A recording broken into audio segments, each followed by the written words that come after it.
Volvo's plug-in hybrid XC60 SUV has lots of power, but does it excite? We try it on British roads for the first time. Verdict. On paper, the XC60 T8 offers the best of both worlds, 400 bhp performance and potential fuel economy of more than 130 miles per gallon.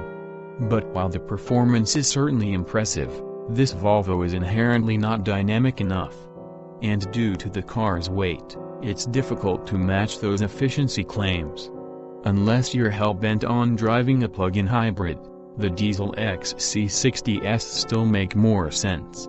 It won't have escaped your notice that from 2019 every new Volvo will come with an electric motor to power it in some way or another, cars such as the XC60 T8, for example.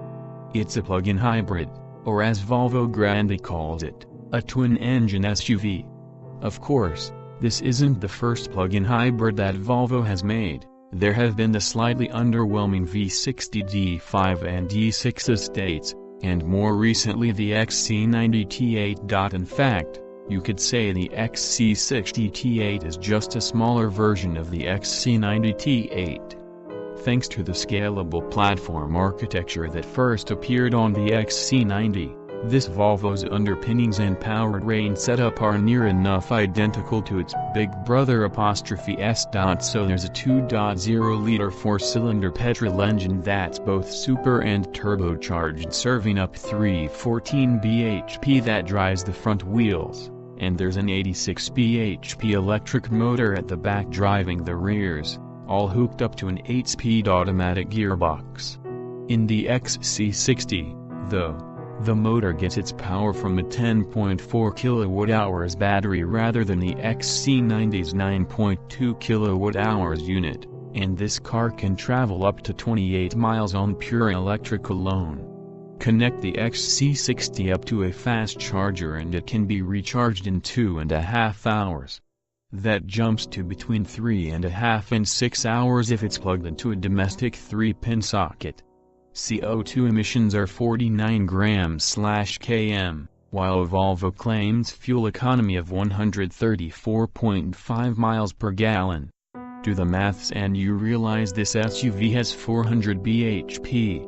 It's part of Volvo's aim to make plug-in hybrids seem attractive to a larger number of buyers, and 400 bhp and 0 to 62 miles per hour time of 5.2 seconds are enticing statistics. But that's only part of the story. The trouble is the XC60 never feels as quick as those numbers suggest. Switch to power in the drive mode selector and it's certainly fast and would give a Jaguar F-Pace S or a Porsche Macan Turbo a fright in terms of acceleration, but there's next to no drama.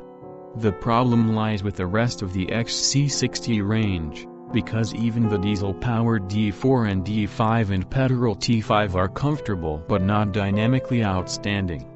They float along and are at the opposite end of the premium small SUV segment to where the BMW X3, Jag and Porsche sit. Where the overly light and assisted steering and pronounced body roll aren't a problem for other XC60s in the range, they are for the T8 because its power suggests it's the performance model.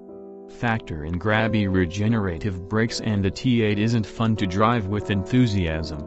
Attack some country roads and the car feels as though it's begging for it to end and instead settle down to a gentle cruise on a straight piece of tarmac. Moreover, drive the XC60 T8 with any vigor and the 28-mile electric range will disappear more quickly than a tin of quality street on Christmas Day.